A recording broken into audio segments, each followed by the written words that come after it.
So let's go through this, okay? Because we've talked about planning. Oh, wait. It's not. Oh, I'm not being broadcast. Okay, I'm going to use my normal voice. Planning, naming the issue, being curious. These two steps are often the most skipped. And once again, as we charge by the hour, I love it. It's awesome. Because they will pay me to go through the first two steps with them. They'll do that. Can you imagine, as those who are being shepherds in this church, you get paid for that? Bet you the appointment's shortened real quick. They do. They'll go, oh, okay, wait a minute, let me get none here, right? But a lot of times the disciples, you're listening to other people, working things out, it's free. They're taking your coffee, using your toilet paper, they're sitting there all day long. Let me tell you, if they're not able to be curious and they don't want to listen, right, then you've got a problem already. It is not something where they're telling you the same thing again and again and again. They're not looking for help, they're looking for allies. There's a big difference. They're not looking for help, they're looking for allies. They're looking for Betty to agree, right? If you tell Betty 4 times, finally she'll agree. No, not true at all. Because you're like, no. If the earth is still flat for you, it doesn't mean it's flat for me. No, but David, you just watched this video. There's no aha moment for me that's going to convince me until I walk to the edge and go, oh, wow, he is right. But I don't know what part of the ocean would happen there, right? He still believes it. He's still saved, right? You know, hopefully, right? Like, hope heaven's not flat, like everything's good, right? But here's the thing, like we don't go on vacations together because it'd be an interesting conversation. Well, we can't go here because we're going to fall off the edge, right? Hope he's not watching this, but it doesn't matter. You don't know who he is anyway. Look for him in the United States. Have fun. He's not there. So here's the piece where we love going first with this without knowing what's going on. Anybody guilty of that? Yeah, me too. Like, it's fun doing that because it just saves time because I know everything. You know, it is. Here's the thing. Can you imagine someone saying this? If you loved me, you would know why I'm mad. Listen, I've been married 30 years. I have not received the power of mind reading yet. I have not. I don't know what's going on. That's not fair to say that, if you love me. Look, listen, you're still not clear 30 years ago. You're still not clear now. I don't understand. You keep saying the chicken's ready to eat, right? It doesn't make sense to me, right? So at the end of the day, it's not so much about, I keep saying it again. It's more like, what do you hear me saying? Big difference, right? And so when I get that on straight, I get a chance to share my opinion and my thoughts. How you share. Sometimes we think that now I've listened and now I've been curious, I can just go crazy of how I share. No, you can't. That's not how it works. That's not how it works. In the end, we still got to be godly when we share, no matter how much they've impacted us. In the end, when I look at a gentle answer turns away wrath, but a harsh word stirs up anger. The tongue of the wise commends knowledge, but the mouth of the fool gushes folly. This is the part where you do all that hard work and still fall off the cliff right here. Because if I do something wrong here and I do it wrong, it'll sound like a yeah, but. You know what a yeah, but is? Hey, I'll tell you how awesome you are. Yeah, but. And then everything before the but is no good. Right? You heard a butt sandwich, that's what it is, right? It's the beginning, the butt sandwich in the middle. It doesn't work. For me to share, I've got to share in the same spirit of curiosity, because somewhere along the line, when I think about restating what I've heard was important for them, it's not about what's important for me, it's about what's important for them. Hey, from what I understand, this is what your priorities are. I think I understand. Correct me if I'm wrong. And you might go, but David, this is so tedious. It's very tedious if you do it for every conversation. This is not for every conversation. This is the ones where after a couple, it's not working. You got to take the time to do this. So literally, when you start thinking about, you have Home Depots here, right? There's a Home Depot Bible you can buy. It doesn't have scripture in it, but it's a Home Depot Bible. It's a big yellow book you can download. There's 3 levels of competency there. There's beginner, intermediate, and expert. The expert doesn't get used a lot because why would the expert buy that? It makes no sense, right? But it also lists the amount of time. Expert, 15 minutes. Intermediate, 30 minutes. Beginner, 4 hours. I mean, you see the difference, right? Right? There's a point, like, okay, do I got 4 hours? Do I want to do this? Or are you going to just pay someone to do it, right? There's a point. Also, if it's electricity, probably not a good idea. Because you will have an appointment with Jesus right away sometimes. Like, no, like, I guess it didn't work, right? Well, when I restate what I heard, I'm aligning my priorities, and if it's not working, I might have to get some help. But if I can do this and empathize and understand with the information that they had and what they paid attention to, I can see why they believe what they believe, even though I don't agree. With the information that our brother has, he believes the earth is flat. I don't agree. The way he sorts information too, what's important for them. So I empathize, so I get that. Once I get that, then I can share, because hopefully, with the right tone, with the right attitude, they will listen. It matters, tone. And you don't think tone matters? Let me tell you, it's quite the ugly thing when our tone doesn't work. You know, John, can I borrow you for a second, John? John? Your name is John, right? Yeah. Is still John from like 5 years ago? Yeah. Can I come up for a second? John and I have met online. Wait, that sounds weird. Look, hold on. No, he was, just stand over here. He was one of the great students in my initial ICOC Peacemaker. Him and Mari were in, okay? So I've met John a little bit, and I have not there's no collusion here, right? And if you don't think tone matters, watch what you think I mean by saying this, okay? This is a jacket, okay? Right? You get that? That's a jacket, it's not, okay. I'm gonna just say 2 words, nice jacket. You tell me what you think I mean when I say the word nice jacket. Nice jacket. What do I mean? Genuine compliment. Yeah, I like it. Okay? Anybody disagree? No, bro. You don't like, okay. Did I tell you that? No. I just said nice jacket, but you could tell by my tone. Nice jacket. Nice jacket? What do I mean? No, I'll show you when I don't like it. Nice jacket? Like, I don't know what, is it a blazer? Is it a jacket? Is it a shacket? Like, there's all these weird a shacket is a shirt and a jacket. You know. If you know, you know. You know what I mean? Like, so, nice jacket? Like, I'm a little confused. What about this one? Nice jacket. Yeah, clear, right? Nice jacket. Did you feel that vibe? Yeah. What about this one? Nice jacket. Are you... Here's Mari, he's like, hey, what are you doing, right? He's taken, right? Thank you, John, I appreciate that. So here's my question. I never said anything. You all laughed. Why? Because I wasn't talking about his jacket, was I? I was talking about John. Like, there's something weird about that, right? I don't do it with sisters because HR gets called, I get fired, like things like that. But you're so clear about the tone. How many times do you do a face check before you go share? Tone check. Well, it doesn't matter what tone. You want to bet? I just went from liking John's jacket to liking John. Like, it's just weird, right? These tones matter. And you're like, well, that's just the way I talk. I bet you don't. You talk differently to a person because there's something inside brewing out. And so your tone matters a lot. And I do this so you can remember. John will remember it very clearly. He's like, wow, he was hitting on me. It's weird, you know what I mean? It's just, you think about that, right? Kids can tell. They may not be able to name it, but they know something's funky. There's thumbs up with that. Dogs don't know. I'm going to kill you, Sparky. The dog thinks you're having fun because it doesn't understand English, right? But your tone will fool the dog, right?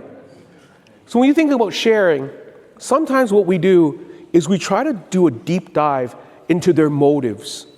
And we have the who they are conversation that's very tricky to have. It's because when you share, I think you are this, you assume something about their character, I think you're lazy. Versus I noticed, okay, that we agreed to meet at 10, and you showed up at 10:45. I've noticed this 4 or 5 times. You showing up at 10:45 is not a feeling. You showing up lazy, that's a feeling, that's a judgment. Other things, guessing at their motives, is because you disrespect me. That's why. How would I know that? I don't know that. They can defend that very easily. Or they're being racist or whatever. You know what? We feel that you're lazy. Like, you mean you in the spirit? You in a multiple personality? Like, what do you mean? Is someone on a call on the phone? Like, what do you mean by that? It's I, not we. When I have a conversation predicting the future, you know what? I know you're going to do it again. Like, how, you got a crystal ball that's illegal in the Jesus? Like you're going to tell the difference? You can't. Even diagnosing. You know, I think Marco, I think it's something to do with your mother. Like, even psychologists don't do that because you can't do that. For us, To mind read someone in your sharing, it's not what we're doing. It's because we're having a conversation about who they are. They can easily disprove and derail. I think you're racist. How do you know that? You know, people have said racist things without actually being racist. They just don't know any better. They really don't. But if I address what they did, for you to say that, that's not a feeling, okay? It's recorded. I don't know why you said it, but if you say it enough though, I call it, you swim like a fish, smell like a fish, don't tell me you're a duck. Like something's wrong, right? You keep doing it long enough. What words do they use? What actions that they do? What impacts on you? They can't argue that impact on you. What patterns do you see? What observations? Having that conversation about what they did, what you can prove, it's way better than having the conversation when you share about taking wild guesses of what you think they're up to. Even if somebody arrives late. Hey bro, I noticed that the workshop started at 10 today. You showed up at 11. Oh no, I didn't change the time because I'm in Central Time, right? Totally understand, as opposed to, you're supposed to be a professional, you're supposed to be a leader, you're an evangelist, what a loser you are. Like, whoa, you can't back up from that. Because it's dum, dum, dum, dum, dum. Then you answer, then you interview after. I go, oh, sorry man, my bad, strike it from the record. In court, there are certain things that you say, if it's too much, they have to change the whole trial because it changes the person's view of you. They can't stop it, right? Yeah. You know, where there's other cases of child molestation, like it's over for them. You can't just shake that. Okay, strike that from the record. Yeah, okay, we'll do that. You'd have to take a bat to strike it from your head. You can't do it. In the end of the day, I'd rather go slow and move in at the speed of trust and name things I can see, clearly see. Did you or did you not say that this and this and this? Yes, I did say that. Can I ask you what you meant by that? Right. Can I ask what you meant by that? Right? For me, when I start thinking about saying things, it's also interesting the way we put it too. So, I talk a little bit. Hey, no, I won't use it because somebody. I'm sorry. What's your name again? Corey. Corey. What if I said this to you? Hey, enjoy your day. What would you think? Yeah, thank you. Right? So, day. How many hours in a day, brother? 24, okay? So, I'm going to say this. Enjoy your next 24 hours.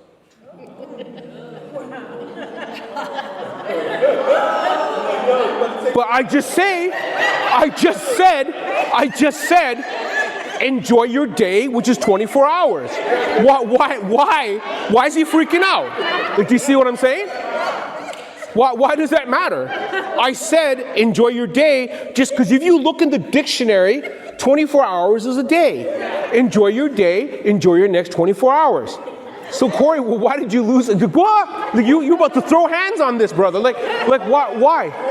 Huh? It sounds like it's my last 24. I know, but if I say enjoy your day, why can't it sound like, because it's the way we speak, right? Somebody doesn't understand English. Hey bro, enjoy your next 24 hours. Like, so what's going on, right? You know what I mean? Hey, I noticed you told me to enjoy my next 24 hours. Can you tell me what you mean? Because it sounds like you're threatening me, right? Yeah. No, I'm just saying, well, I was learning English, but it says. Well, how about, hey, Betty, I know where you live. Depends who I am, right? You know, like, you know where you live. Right? Our company, we take credit card information, they have to pay us, right? I know where I'll live. I don't even know your credit card number. They laugh because they know, right? As opposed to walking to a stranger, hey, and reading their numbers off. They're like, it's context. Speak in the right context, what they said, what they did. Does that make sense? Yeah. That's self-explanatory, but this will help you remember the way you said it, what you said matters.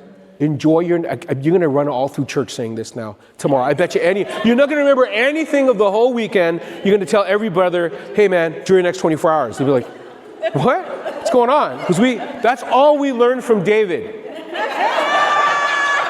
And the chicken's ready to eat and nice jacket. Like that, those three things you remember, right? And at the end of the day, it matters how we say it when we share. Be careful. Now, when you start talking, this is something that's important. I'm not going to talk too much about it, but you, with some emotional intelligence in you, you want to stay warm when you're talking. If that conversation starts to rise and it starts getting heated on both sides, you got to be able to check in, validate feelings, all these different things that you get in the slide. Got to be able to cool it down. Because if you can't cool it down to that zone, it's going nowhere. Yeah. It's easy to see when it gets hotter, because people are starting to raise their voice, gets aggressive. It's harder to see when it cools down. Sure, Betty, you're always right. Absolutely. See how frozen that is? Yeah. I was like, ooh, like, what's that? Hey, Carolyn. Oh, sure, of course. You're always the most awesome person. You know it just froze. You're like, whoa, whoa, whoa, whoa, whoa. You got to warm it up by checking in value. You got to figure it out, because if you can't warm it up, you keep talking at this frozen block of ice or this fiery hot person. They don't hear anything. Nobody hears anything when they're being chased by a bear. Nobody. You're not thinking about your taxes being chased by a bear, because your body's in fight, flight, freeze mode. Once you leave that green zone, you're hot or you're cold. You're in that mode. You don't listen. Your brain goes not critical thinking. You're not thinking straight. You go into the lower brain function of fight, flight, freeze. You're not thinking a higher brain function. When people sell you stuff, what do you think they're trying to sell to? Your lower brain. Man, what are you doing without a Mustang? What are you, a loser? You're like, oh my gosh, I do need a Mustang. What does this hot girl have to do with washing machines? Somehow she's sitting on one. I need to buy it. It makes no sense, because I don't think she can do any laundry. Like, there's no way. They know how to sell this stuff to people. When we're not in this mode, it's like going to the grocery store and finding out that all this unhealthy food is right there. It's because there's zero space and speed bump between you putting that Snickers bar, the full size foot long, down into the conveyor belt and buying it, versus having to go to the junk food section, walk around, looking around, see if anybody's watching, like you're buying crack or something, right? And then you're buying it out, walking, you have lots of time to change your mind. Do I need this 84 grams of sugar? Do I need that? Over there, you buy it, next thing you know, it's in your mouth before the car, you're like, wow, I don't know what happened. They want to lower the speed bump. When the speed bumps are not there anymore, you're going to say something and do something that you're going to be very famous for. How many people you've seen famous snatching baseballs, grabbing each other during Coldplay concerts? Like, do you think they planned that out? Right. Let's ruin my life. Let's have a bagel, a coffee. Let's ruin my life. Like, no way. It was in the moment. They were not thinking. They were either hot or cold, and they paid for it. They paid for it. And somewhere along the line, when you look at all the YouTube fail videos, it's because they left those zones and they said something they shouldn't have said in the park or at the Starbucks. They're losing their minds. They did it. You think they planned it? No, they did not. But they couldn't recognize when they were losing it, especially when you're sharing. You know, there's a great book called The Emotional Intelligence of Jesus. Yeah, it ties in a little bit of psychology. I'd ask you to jump into that book. For religious smarts, for religious leaders, you will see that Jesus gets a lot of flack. And he never loses his cookies, even once. It's so hard for him to do that. But EI, the ability of EI has to do with your ability to notice your own emotions, your ability to manage those emotions, and how to use those emotions to influence a room in a positive way. That's very simple. Daniel Goleman will lose his mind because it's so simplified. But Jesus taught about this long before anybody ever showed up with emotional intelligence in the 60s. It's a great book. It's relational sort for religious leaders. A lot of times it's not what you know. It's what you can't control and don't notice that makes you lose your mind. You've seen people do it. Road rage. Remember, I changing all this to protect the guilty. I also work in court mediation services, which means people do stuff, and instead of going to jail, they come talk to us and we try to work it out. Soccer mom, cut her off. Some pickup truck cut her off in traffic. Chasing them at 100 kilometers an hour through city streets with 2 kids in the back. Got stopped by the cops. Okay, first of all, the pickup truck driver, construction workers, they were scared to death of this soccer mom. They didn't know what to do. But what could she possibly, she could Lucy Liu ninja them? She's not going to do that. She was losing her mind. Do you know what her reason was? They cut me off, and it made it unsafe for my kids. And I was like, she goes, I know, that sounds so stupid, right? Because she was chasing for 20 minutes on the street. The cops are like, wow, that's a mama bear moment. You think she planned that out? In a minivan, you're chasing people around on a pickup truck? That's not a good idea. I changed some of it. It's actually worse than what it is. Yeah. The idea, she wasn't thinking. She didn't have a lot of emotional intelligence. The very thing that she said she's trying to protect her kids, she almost killed everybody. Right, whipping through school zones, killing other people's kids. She wasn't thinking. But any mom or dad, you can understand that. Except you better control it, because if not, you're going to be famous. And she's lucky. She's lucky, because she got in so much trouble for that. She can go get charged for that. What if you killed somebody? Vehicular manslaughter. It wouldn't matter. She would never drive again. And those kids probably need some talking to by somebody, because there's some trauma, man. They don't want to drive with their mom ever again, right? She was very reactive, wouldn't you say? Anybody want to do that? But you've had those moments where you're like speeding up going, okay, whoa, what am I doing? What if you can't catch it? Then this appointment, this situation will lead you to bad things, okay? So what if you try and share your opinion and you get stuck to the point where the person's not willing to come down and you can't come down? That's when you know you got to go get help. What does that mean, to go get help? Well, the scriptural foundation sounds like this. If it's possible, as far as it depends on you, live at peace with everyone. But you notice it depends on the other person too. You can't reconcile with somebody who doesn't want to reconcile with you. It takes two to tango. Sometimes I work with people to reconcile with other people. They're dead. How are you going to do that? Go dig up a grave, find the witch of Endor and call him up? You can't do that. When they're called, you can't do that. So how do they do that? Because we're all sinners. Reconciliation is not always possible if they don't want to. What else? It takes both parties, and we got to accept by faith that sometimes it's a tension we got to live in with some people who don't want to do it right now. And so some people say, well, bro, what if they don't? What if they don't? As far as it depends on you, are you doing your part? It says, make every effort to live in peace with it. Bro, I just tried for 5 minutes. It's done. 5 minutes? Like, no. That's a little, like, the longer the conversation that needs to be had, because it's more tricky, the situation. You don't put it in between hockey games. Like, it's not going to work. You need to make some time for it. It may not happen all in one conversation. We talk about this. How do you eat an elephant? One bite at a time. One conversation at a time. Right? Oh, man, I learned these conflict skills tonight. I'm going after the most difficult conflict I've ever had that's never been solved. You know what? Because I got some skills now, bro. Like, are you insane? What are you doing? No way. No, you need to start with some low-hanging fruit, somebody who really loves you, that, hey, can I practice on you? Because you're going to crash the car a little bit. Just make sure it's not a nice car. Just, you can crash it a little bit. Our responsibility before God and fellow human beings is to make every effort. And sometimes time changes things. Like, you don't know what they're going through. Maybe they almost got hit by a car and they realize, I think I need to reconcile with some people. You know, the Mr. Scrooge moment, you know what I mean? Like you have that. If you don't want to talk about, watch out, I don't want to spoil it for you, okay? It's about 150 years old, but the story is that he figures it out, okay? In the end, we got to think about which relationships do we need to reconcile with. We do. So we move on with this next scripture. There's something I need to share with you about some things that cause problems for other people. These patterns, I don't want to get too much into because I'm going to recommend a book for this.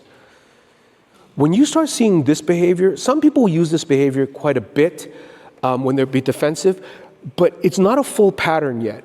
But when people use this pattern again and again, you recognize no matter what the conversation is, you never get anywhere with them. So I'm going to use, I'm going to borrow Aaron. Can I borrow you for a second? Because he picked me up today. Hey, Aaron. So here, Aaron, so you dropped me off too? Oh, really? Oh, I didn't know that. I just falling around. So Aaron, no, I'm going to be nice. So Aaron, we're supposed to meet at what time today? We were supposed to meet at 8:45. 8:45, okay. What if I just showed up at 9:30? And you try calling, and I just didn't answer? Like, I mean, let's say you were inclined to address it. How would you do it? I mean, you seem like a nice guy, right? Well, obviously you knew the time, so I would want to know what happened. You know, maybe something happened. What do you mean? I wasn't late? What are you talking about? DARVO, deny. No, I wasn't late. Now, of course, you'd pull up some emails and texts, right? Okay? I would normally be humble and say, okay, rats. I was an hour late for him, right? I was just sleeping in, playing video games, whatever, nothing justifiable. So I deny, but I can't deny because you showed me the text. Instead of being humble, I'm going to go, oh yeah, what, are you perfect? No. Are you perfect? Well, see? Why are you ragging on me? Right? But of course, you're going to be able to press on, well, bro, I'm not perfect, but we're talking about your arrival time. You know what I think? I think you don't like me because I'm Canadian. That's what it is. I'm suddenly becoming the victim of his hatred. Is it, you know what? Is it because I'm Asian? Whoa, you pull that card out. What is someone supposed to do with that? Think about that. Has anybody ever done that to you before? Probably. Yeah, well, it's fun, right? No way. DARVO is a type of pattern people use. No, I was not late. Are you perfect? And also, you know, I don't think you like me. So me being late, making him the victim, now I'm turning it around. It's about racism and gender, whatever that is. Yeah. Anybody ever get that done to them? Yeah. Fun times, right? Don't know what to do with that. Thank you, brother. I appreciate that. Isn't that also gaslighting? It is. I don't use gaslighting because people young have no idea what I'm talking about. They use gaslighting. Anybody know where gaslighting comes from? A movie, yes. Yeah, the movie. But the movie's old. Because who uses gaslights anymore? It's you turn it on with the gas, and that's not safe. Back then, I guess in the 60s it was. 30s, yeah, that's right. In the 30s, what am I saying? It's black and white. And basically, tell the story. What was this man trying to do to gaslight his wife? He was using the light, well, he was trying to make his wife crazy because he wanted her family jewels. And he was trying to find them in the attic. So he would go up there, they'll make the gas lights go down when he was upstairs. And he was saying things to her like, no, that's not happening. And he was trying to make her think she was crazy so she wouldn't get on to That's right. what he was doing. Trying to make someone think the reality is not reality. Correct. Everybody uses gaslighting wrong because they don't agree with you. They're gaslighting. No. Very specific behavior. I don't use gaslighting because 90% of people use it wrong, and half the younger people, like 30s. Who's around in the 30s? Like, you know what I mean? Like, nobody I know. Like, you're a vampire. Like, maybe. But the thing about it is, it's also called DARVO behavior. That's what it is. It's an actual term. Also, some people get defensive. They may deny what you're saying is true. But let's say you could prove it. Then they minimize the effect. Well, what's the big deal? Everybody does that. And also, they'll blame you. Well, if you didn't do this, right? So I say, hit my wife. I didn't do it. Shows the bruises. Well, come on. It was an accident. I mean, it don't happen once. Blame. Well, you know, you make me crazy, baby. Like, you ever heard this before? These patterns, if you witness these patterns, you better back up. Something's wrong. If that's their go-to pattern, something's wrong. People in church, it can be leaders, it can be anybody. This is a way of being that will never get anywhere. Therapy doesn't work on this because you never see yourself as the problem. It's always everyone else as the problem. Some people they think it has to do with when they go through stages of grief. You know, they just get stuck in the anger phase forever and ever and ever, and they never leave that space. It's always a grievance story. It's always somebody else's issue. It's toxic behavior. And what it is difficult is everyone's got someone they're allergic to. Everybody does. Come on, you do. That person, you know what I mean? Like, you know, and you got to put on the self-denial. You got to put it on hard. I mean, you got to love them, but you won't go on vacation with them because somebody's going overboard. Like, you know that. You don't put yourself in that situation, but you love them enough.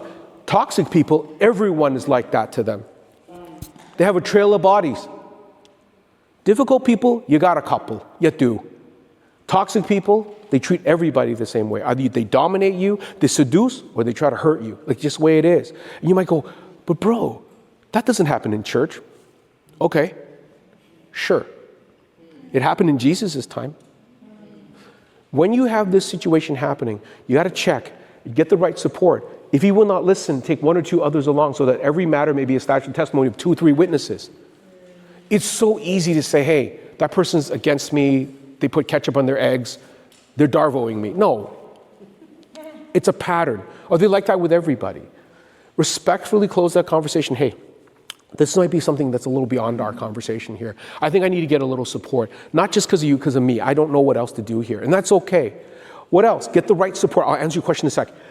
Get the right support for the situation from unbiased peacemaking types. I'm not going to bring in peace breakers with bats with nails in them. Like, I'm not going to do that because I'm bringing 5 versions of me in there, right? If they're not working with me, they're not going to work with all my masters as well. Peacemaking types.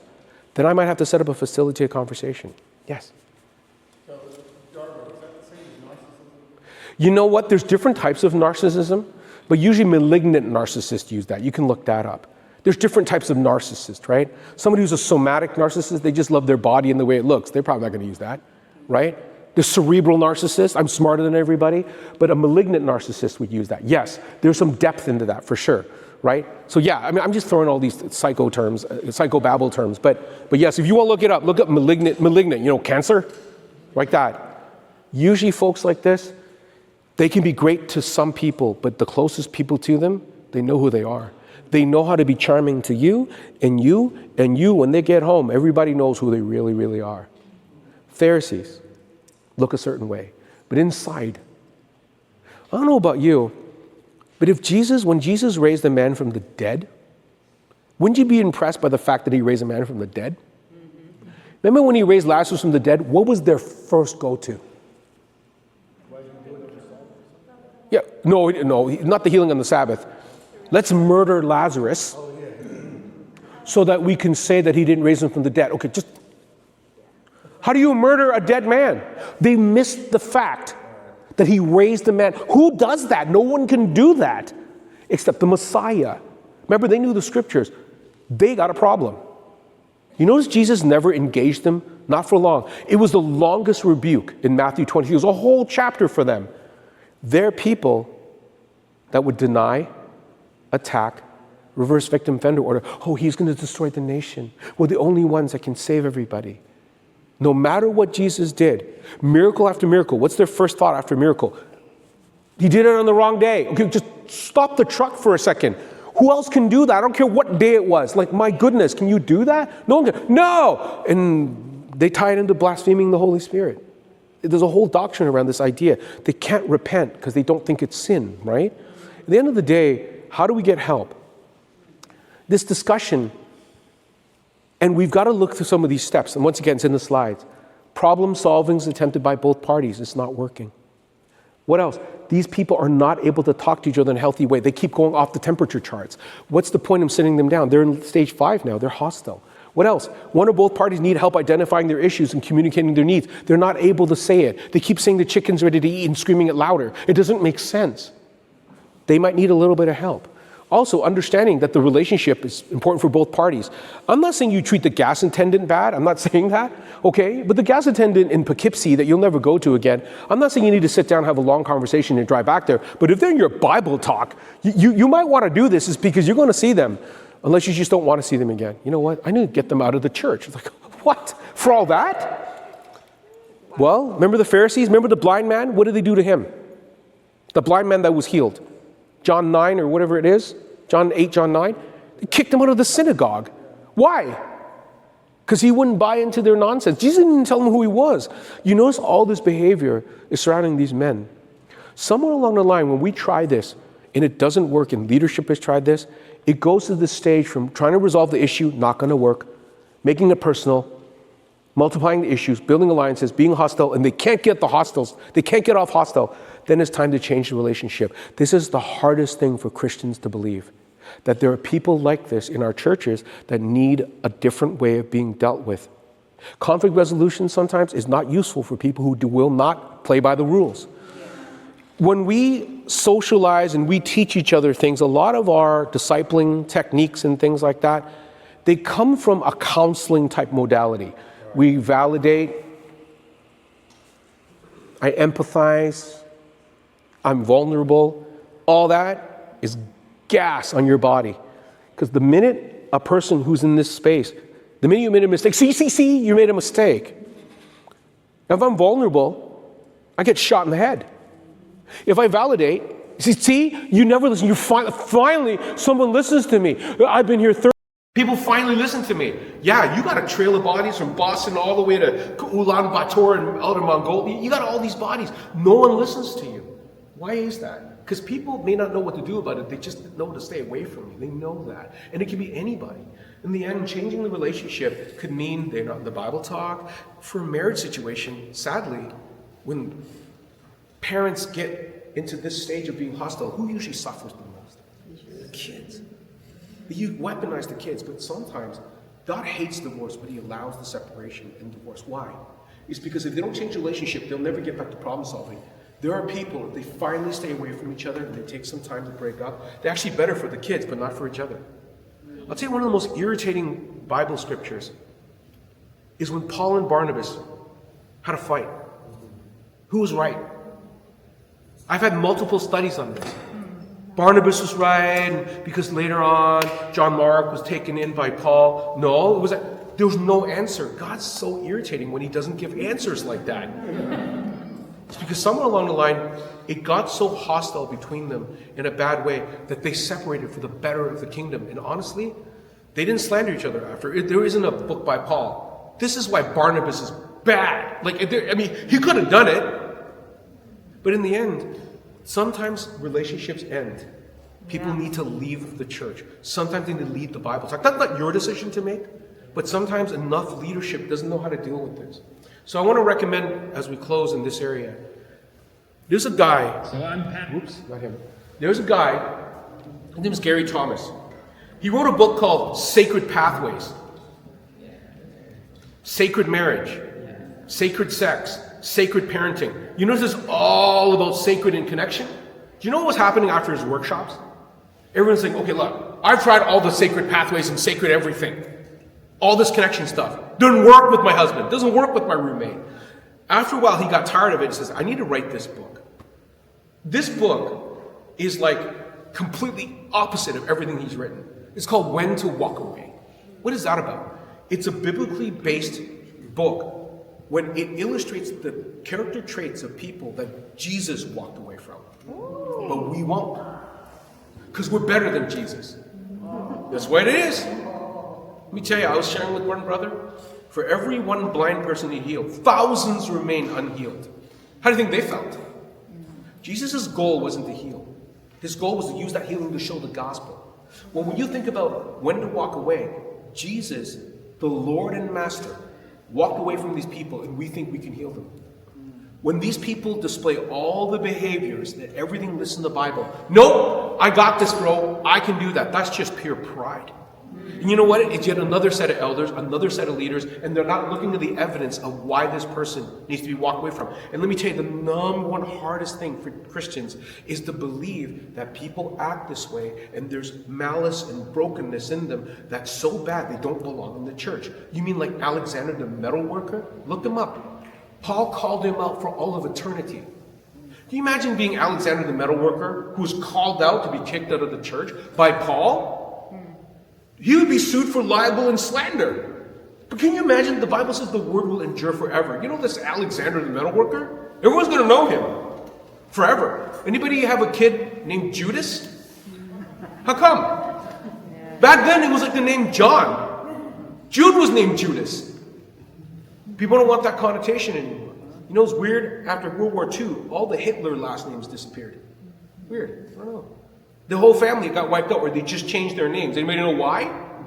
You don't want to be associated to that. Does that make sense? Yeah. Well, somewhere along the line, Jesus walked away from certain kinds of people. This book is one of the hardest things to accept because we come from a high trust culture. I want you to consider this. You've been in church years and years and years. Have you ever guarded your purse? Just leave it in there. I don't care. Yeah. You ever hand your kids to people? You go, I don't even know you, but you can babysit? Because we come in a high trust environment. Let me tell you, it's great for us. But it's also great for predators. It's great for that. Because we just don't believe faithful members can be this way. According to Jesus, there was one guy that nobody could tell. It was Judas. Jesus walked away from Judas. He did. When I say walk away, he still called him friend. He journeyed with him, hoping that he would change. But when he didn't change, he knew who he was. He called Judas a devil near the beginning. He knew what he was, yet he still loved them. Doesn't mean we don't love them, but there's specific boundaries with these people. Healthy tools for healthy people. Different tools for different people. So this is one of the number one questions I get asked. It's not for everyday conflict, but you got to be able to identify something's funky here. This is not just a regular conversation, because this person's got years and years and years and years of history of this. And it's yet another leader. They're minister grinders.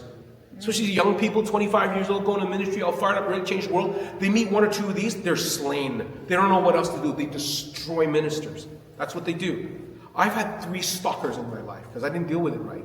Calling my house, going to eat my children, all kinds of crazy stuff, right? One guy was in jail, called my house. It was insane, because I didn't know what to do with them, because I really thought I could help them, I could save them. Meanwhile, they showed every sign they didn't want this.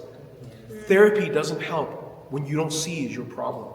You blame everybody. They actually weaponize therapy. They'll use the terms in therapy to burn you with. You don't understand. The whole church is narcissistic. Everybody's wrong. Yeah, the whole world is narcissistic.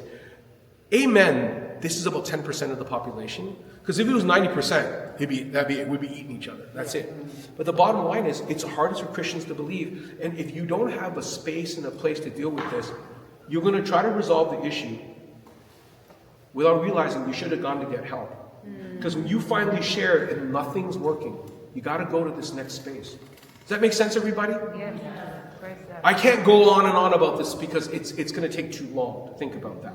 Because this is one of the number one questions. But what about this? What about this? Before you call someone a high conflict personality, an HCP, right? You want to make sure that you're careful about who you are. Remember all the checking on the inside? But I've identified many of them. Part of my job in my workplace, I go into places and I look for bosses, I look for leaders like this, and I can find them very quickly. I can, because I know how to look. Not that I'm awesome. Trust me, my world's not that fun, believe me. But as I look for them, sometimes these people got to go to save the rest of the church. And you think about all the energy that it takes to get with these people again and again and again and again and again. And it becomes what we call the get with ministry. I got to get with them. I got to get with them. I got to get with them. You don't get to do anything else, right? When you think about when Nehemiah was trying to build the wall, he never talked to Sanballat the Horonite. He never did. Why did he never take those meetings? Because they would interrupt the building of the temple and the wall. You study all these stories, you start to realize, not only did Jesus walk away, but the Israelites walked away from certain people too. They didn't make peace with them. There's a reason for that. And so for us, it's the hardest thing as a church culture because we truly believe in love, but there's another side of love too. Love for the people that they're damaging and destroying. Does that make sense? Hard teaching, isn't it? Yeah. Last little bit here before we jump into exercises. When we talk about reconciliation as the last piece, because the whole point of us getting together, planning and setting the stage and planning and naming the topics and being curious and getting our opinions across, ultimately, we want to reconcile. Because what's the point of having all these cool conversations? I want you to look at the Bible and how God went so far to reconcile. All this is from God who reconciled us to himself through Christ and gave us the ministry of reconciliation. That God was reconciling the world to himself in Christ, not counting people's sins against them. And he has committed to us the message of reconciliation. What did reconciliation cost God? His son's life. Can you imagine? Would you give your kid's life to reconcile with somebody? Nope. Too bad. I'm just trying to be honest. I'm coughing at the lady in Costco. You think I'm going to give my son up? That's not going to happen. But our goal is to make that happen. We think about when God cost God, it's not going to be easy. If you think this conversation is easy you're going to have, you're probably not having a difficult conversation. You're having an easy conversation. It's one where every fiber of your being knows it's right, but you don't want to do it. Jesus had those moments in the garden. Oh man, he bled sweat and blood. Think about that. Have you ever been that stressed? Jesus was that stressed because this is what it would cost. At the end of the day, when you think about commitment to reconciliation, how far do we go for reconciliation? And so the last step is I start thinking about this. It's a simple step because by the time we get here, it's simple but not easy. And this is something we think about. We know how to do the first three. Take ownership in biblical language of what you've done. You expect them to take ownership in biblical language of what they've done. Sometimes we have youth apologizing to the victim, and this is it. Yo, bro, my bad. You know what? The lawyers are not going to accept that. Yo, bro, my bad. That's not going to work. You burned down this guy's barn.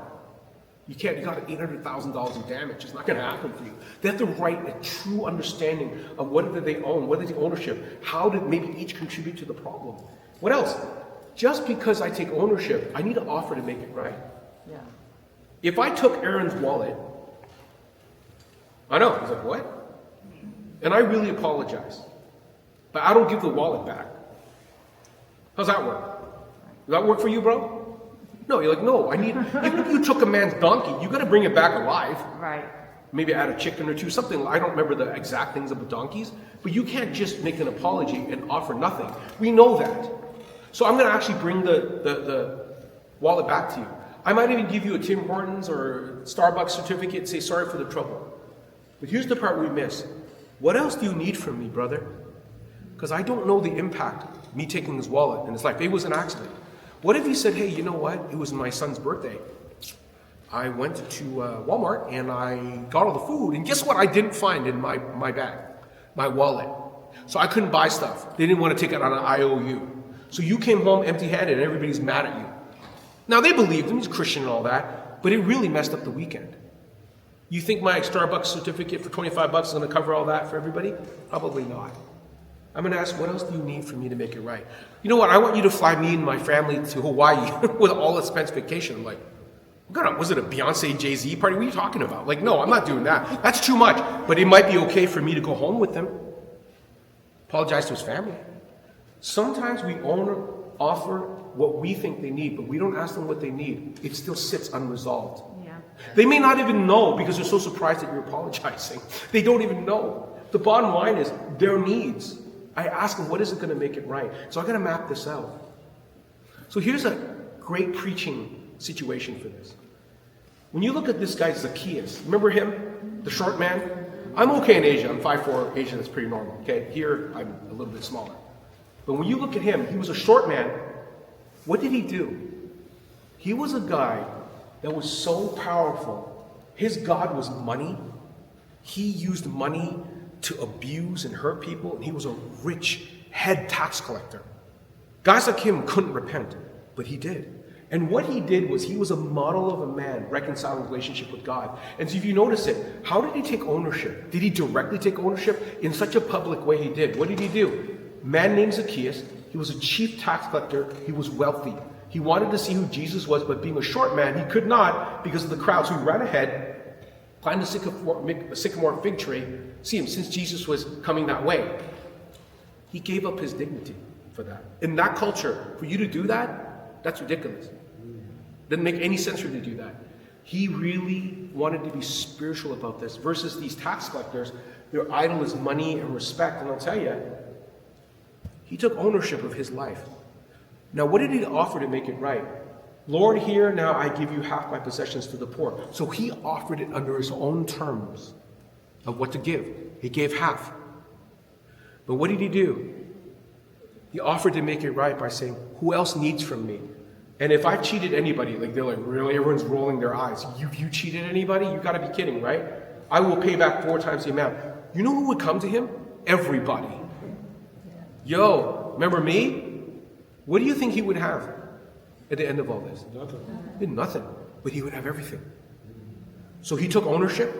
He offered to make it right. And he asked everybody what they needed. And they came to him. The piece where we ask people what they need is the hardest thing to do because you don't know what they're going to say. You don't know what they're going to say. You really don't.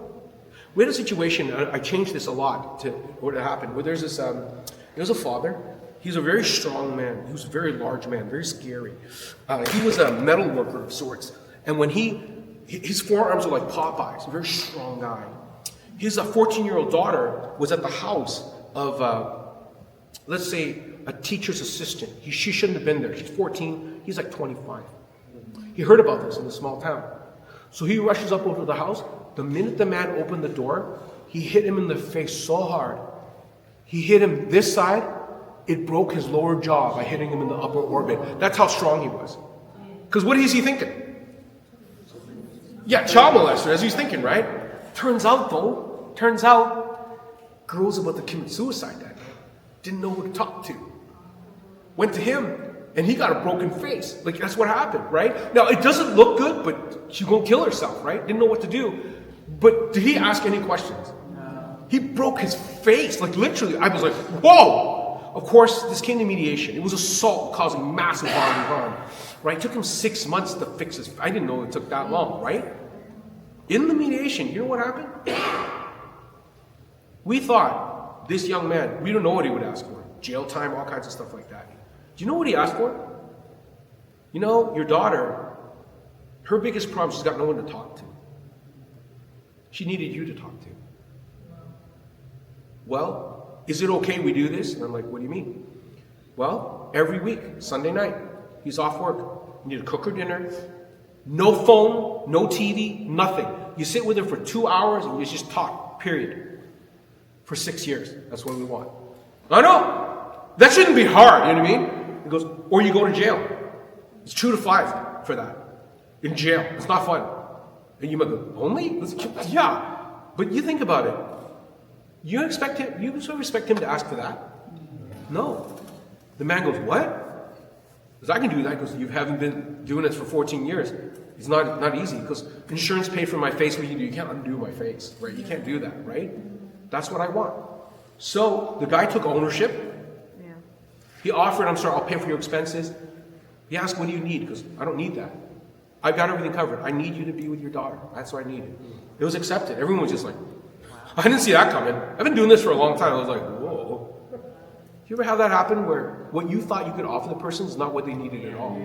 And it's not resolved. And say, hey, bro, what do you need from me? Well, honestly, you gossiped about me, you apologized to me, but you've told 50 people. And now with social media and so on and so on and so on, I need you to put a public post up to undo that.